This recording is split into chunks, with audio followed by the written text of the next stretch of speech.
कुछ नहीं हुआ। नहीं सो जाइए, अब है ना, सो जाइए।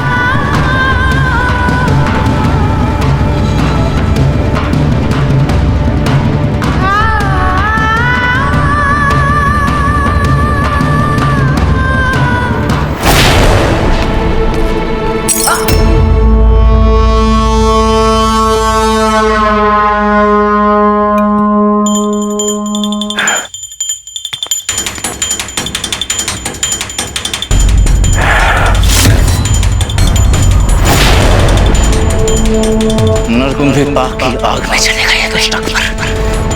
अर्धरात्रि के समय में गोले बरसा रहा है दुष्ट अकबर। अरे इस समय तो जंगली जानवर, नर पक्षी, पशु पक्षी सब सो जाते हैं।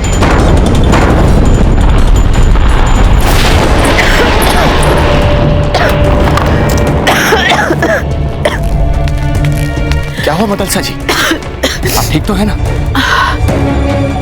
वो हम सो नहीं पा रहे थे और ये तोपों के धमाके।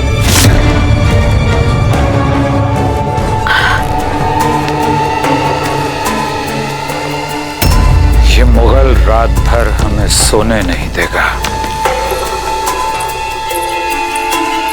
पानी।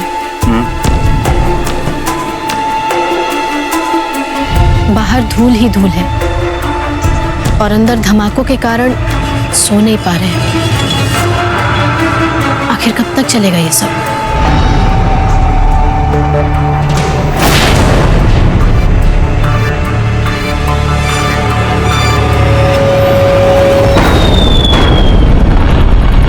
मेरा तो स्वयं चैन से सोएगा ना ही हमें सोने देगा शांति से।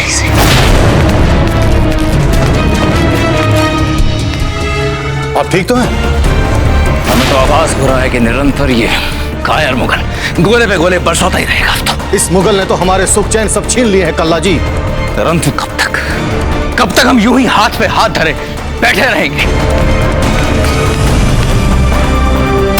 भंवर जी का अश्व तो यहीं पर है, फिर कहां गए होंगे वो?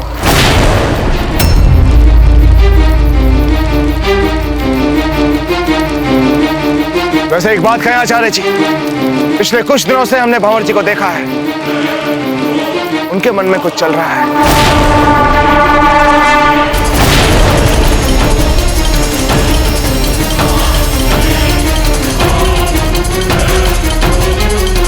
राणा जी, हमें इस ओर भी देख लेना चाहिए। बचपने में यदि वो जंगल की ओर निकल गए तो उनके लिए संकट हो सकता है। चलिए आचार्य जी। भंवर जी!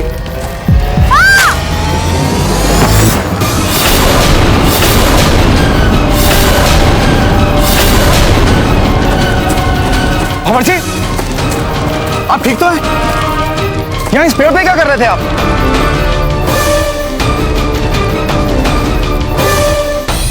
वो हम पेड़ पर चढ़कर रखवाली कर रहे थे हमारे खेमे की, ताकि शत्रु अचानक आक्रमण ना कर सके।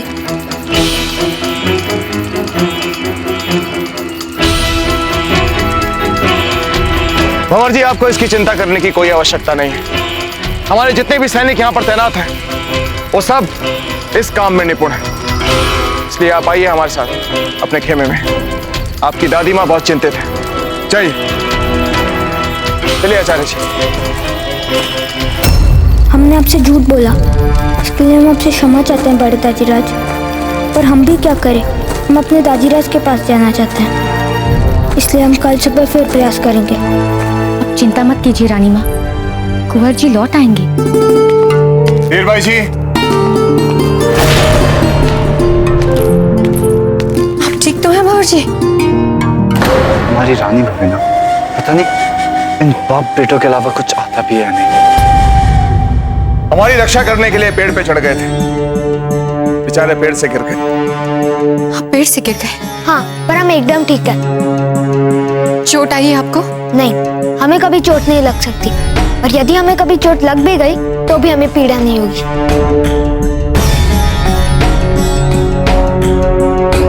हम वैद्य जी को भेज देते हैं, वो स्वयं इनका निरीक्षण कर देंगे। पर हम ठीक है। वैद्य जी निरीक्षण करके बताएंगे कि आप ठीक है कि नहीं। और हमें वैद्य जी की आवश्यकता नहीं है। हमने कहा ना, और इस बार हम आपका हाथ हमारे हाथ के साथ बांध के सोएंगे।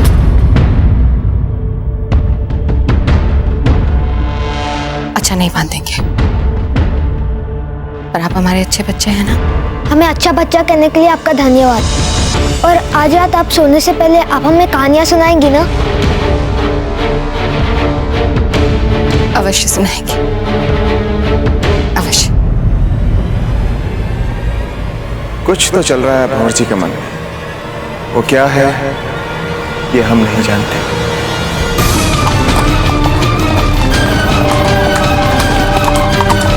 जल्दी जल्दी चलो, सीधा तक करवाना है, सीधा तुमको।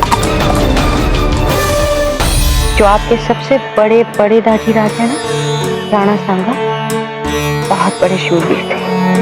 इतने बड़े शूरवीर थे कि शत्रु उनके सामने आते ही कांपने लगता था। पता है उनके शरीर पे कितने घाव थे? 80। पर बड़े रानी माँ, अपना चित्तौड़ और चित्तौड़ के पास वाले स्थानों की कहानियां सुनाइए ना। चित्तौड़ के पास वाली कहानियां? मीराबाई की कहानी सुनाए आपको? नहीं बड़ी रानी माँ, हमें कोई और कहानी सुननी है। वैसे बड़ी रानी माँ, हमें एक बात समझ में नहीं आ रही है कि चित्तौड़ और गोलकोंडा किस दिशा में पड़ते हैं। मेरा मतलब जिस तरफ हम जा रहे हैं, तो यहाँ से जहाँ हम जा रहे हैं वहाँ से चित्तौड़ हमारे बहुत पीछे पूरब की तरफ हुआ। इसका मतलब कि हम जा रहे हैं पश्चिम की ओर और चित्तौड़ आता है पूर्व की दिशा में, है ना? हाँ अमर सिंह जी, चित्तौड़ हमारी पूर्व दिशा में पड़ता है और अब हम चाहते हैं कि आप सो जाएं। चलिए आंखें बंद कीजिए, चलिए। अब पता चला किस दिशा में है चित्तौड़।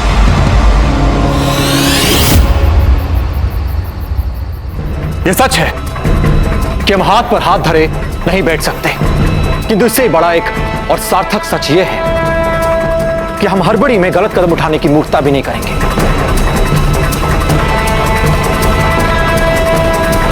बहुत ही सीधा और सरल गणित है। तुलनात्मक सैनिकों की संख्या का आंकड़ा हमारे विरुद्ध बढ़ता जा रहा है। आप सभी सोच रहे होंगे कि हम बार बार यह तथ्य आपके सामने दोहरा रहे हैं, क्योंकि यह सत्य है। सत्य चाहे जितना भी नीरस हो, हम उसे नकार नहीं सकते। यदि हमें इस समय भी उस मुगल के विरुद्ध तिनका भर भी अवसर दिख जाता है, तो हम दुर्ग के अंदर नहीं बैठेंगे, हम टूट पड़ेंगे उस पर।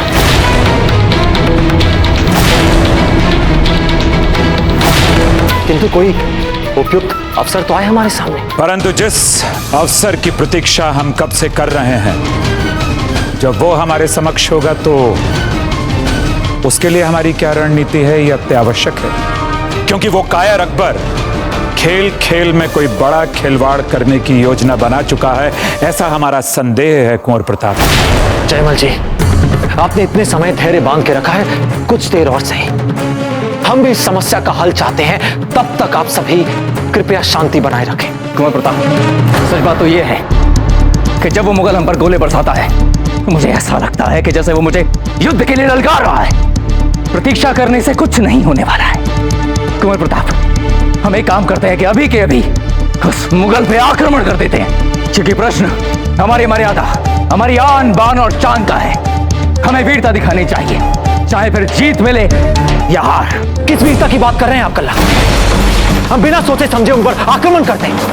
आपके सुझाव अनुसार अपनी आन के लिए हम कुछ ही समय में हम सभी वीरगति प्राप्त करें, ताकि 30 सहस्त्र भोले भाले नागरिक जो दुर्ग के अंदर हैं, उन्हें उस मुगल के दास बनने पड़े। फिर से हमारी स्त्रियों को अपने लाज और गौरव बचाने के लिए उस जौहर की आग में कूदना पड़े।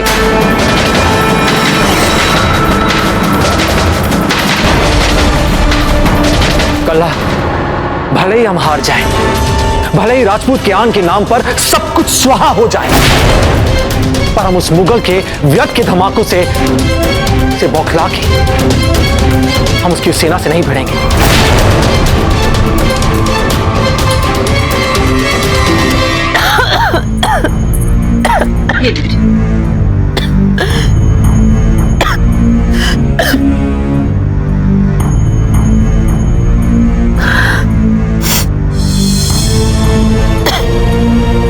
गुरानी जी, आप दुर्ग वापस क्यों आ गए?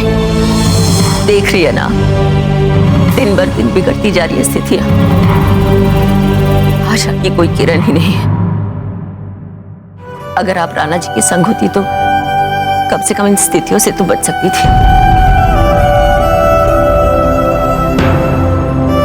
और अगर यही प्रश्न हम आपसे पूछे तो आप अपने महल की सुरक्षा, आराम, बेटे बहुओं का साथ छोड़कर यहाँ पर क्यों आई? हमारा सुहाग जहां रहेगा वही हम रहेंगे।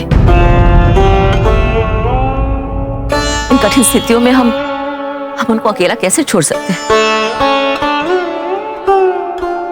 ठीक उसी तरह हम भी ऐसी कठिन स्थिति में एक साधारण स्त्री की भांति हम अपने पति की शक्ति बनकर उनका साथ देना चाहते हैं, और भले ही इसके लिए हमें कितना भी बलिदान क्यों ना देना पड़े।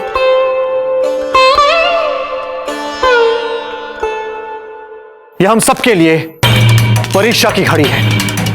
हम सब मानसिक रूप से थक चुके हैं। रात भर कोई नहीं सोया है। उस मुगल ने हमारे हर एक नस को झंझोड़ दिया है, रात के सन्नाटे को चीरा है तोप के धमाके ने। फिर भी ऐसे समय में हम कोई हड़बड़ी से निर्णय नहीं ले सकते कल्ला, नहीं, ये उचित नहीं होगा। एक सच्चा और वीर योद्धा कभी भी अपने शत्रु को निर्बल नहीं समझता। देखिए उस मुगल को, उसके पास एक विशाल सेना है, फिर भी उसने हमारे दुर्ग में प्रवेश करने का साहस नहीं किया, क्योंकि वो जानता है हम राजपूत हैं। कल्ला, हम मात्र प्रतीक्षा कर रहे हैं उसके निर्बल होने की। बस एक भूल, फिर हम भी उसे ऐसा घाव देंगे उसे भुला नहीं पाएगा, उसे जाने ही देंगे हम। विश्वास कीजिए हमारा कल्ला। हाथ पर हाथ रखकर बैठना राजपूतों की प्रवृत्ति नहीं है। अपने पुत्र से तो हम दूर हो ही चुके हैं, और हम मुस्कुराते मुस्कुराते अपने पति के लिए अपने प्राण भी दे देंगे। जैसे कुंवर प्रताप की एक एक सांस मेवाड़ के लिए न्यौछावर है, ठीक उसी तरह हमारी भी एक एक सांस उनके लिए न्यौछावर है। हमने उन्हें वचन दिया है कि हम जिएंगे साथ और मरेंगे साथ, तो फिर हम अपना वचन कैसे ना निभाएं?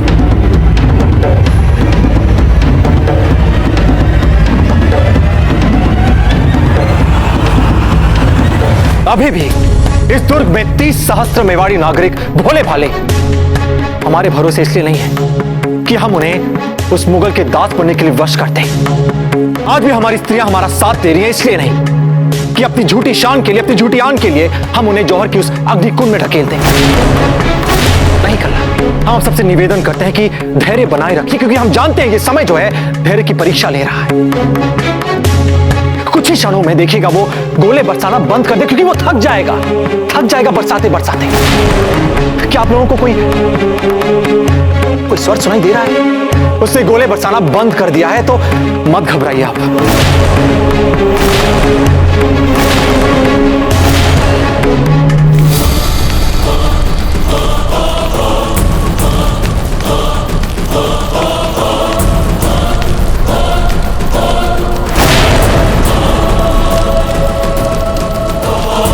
हमारी तोप ने गोले बरसाने बंद क्यों किए?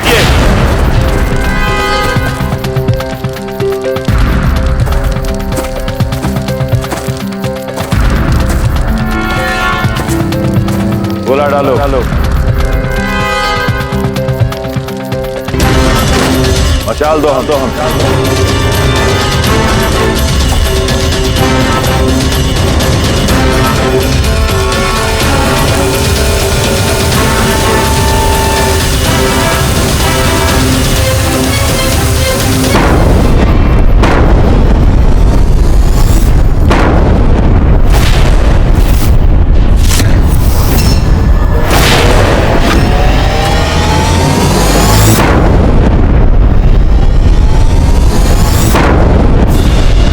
शांत हो जाइए, देखिए मत घबराइए आप सब। ये आपको उकसा रहा है, वो चाहता है कि आप दुर्ग से बाहर जाकर उस पर आक्रमण करें। शांत रहिए। इस बात का ध्यान रखना है कि कोई भी मुगल सैनिक हमारे तीरों के मारक सीमा में ना आए, और यदि वो आ गया तो हम उसे तीर मार मार के छल्ली कर देंगे। कुंवर प्रताप, आप एक महान योद्धा हैं और रणनीति में प्रवीण हैं आप, किंतु एक बार, बस एक बार हमारी बात भी मान लीजिए। अभी कुछ दिन पहले शत्रु हमसे दूरी पर था, परंतु आज वो हमारी पहाड़ी तक पहुंच चुका है। यदि हम इसी प्रकार बैठे रहे तो वो दिन दूर नहीं जब शत्रु हमारे द्वार तक पहुंच जाएगा। कल्ला, कल्ला।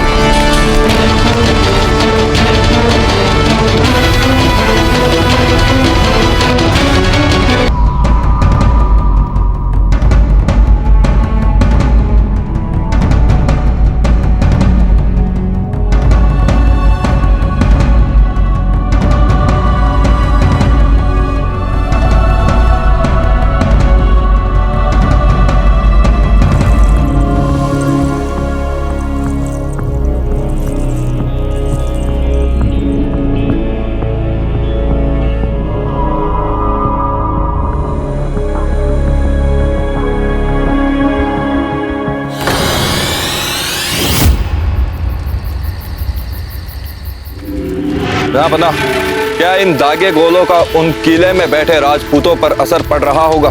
यकीनन असर पड़ रहा होगा और उसका नतीजा भी बहुत जल्द दिखाई देगा आप सबको।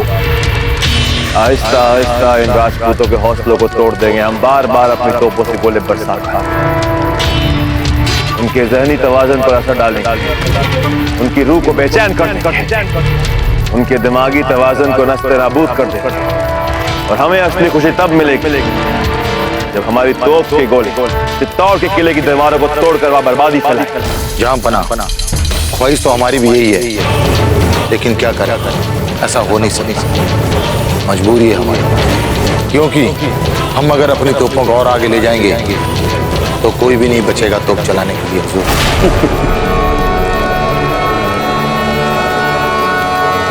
गुस्ताखी माफ हो हुजूर, क्योंकि अगर हमारे तोपची राजपूतों के तीरों और भालों की जद में आ गए तो वो बख्शेंगे नहीं किसी को, सबके सब मारे जाएंगे। हम भी जानते हैं ये बात, अगर सोचो और क्या सूरत हो सकती है, कैसे तोप के गोले वहां उस चित्तौड़ के किले तक पहुंच सकते हैं, कैसे?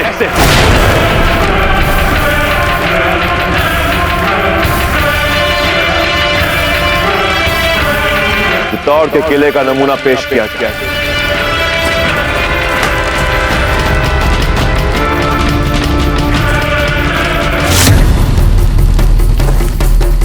इस वक्त हम लोग यहाँ से गोले दाग रहे हैं इस किले पर, काफी दूरी है यहाँ से वहां तक।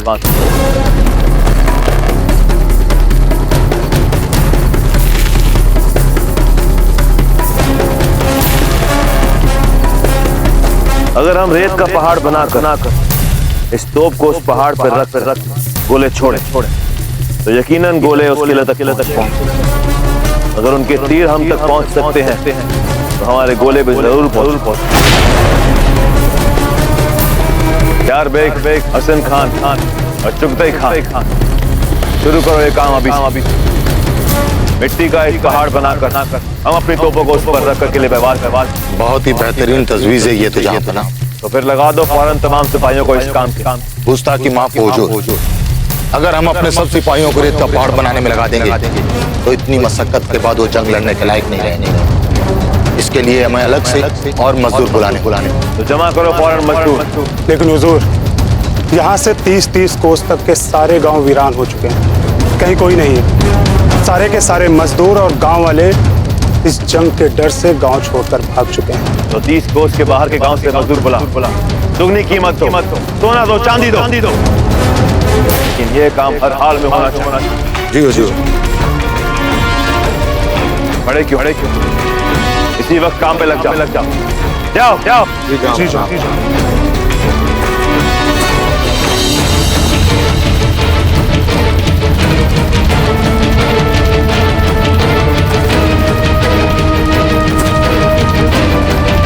अब यकीनन इस किले पे मुगलिया परचम लहरा के रहेगा और कहीं हुसैन कुली खान भी उदय सिंह को उसकी रानियों के सहित गिरफ्तार करके ले आया, फिर तो पूरा चित्तौड़ अपने घुटने टेक देगा।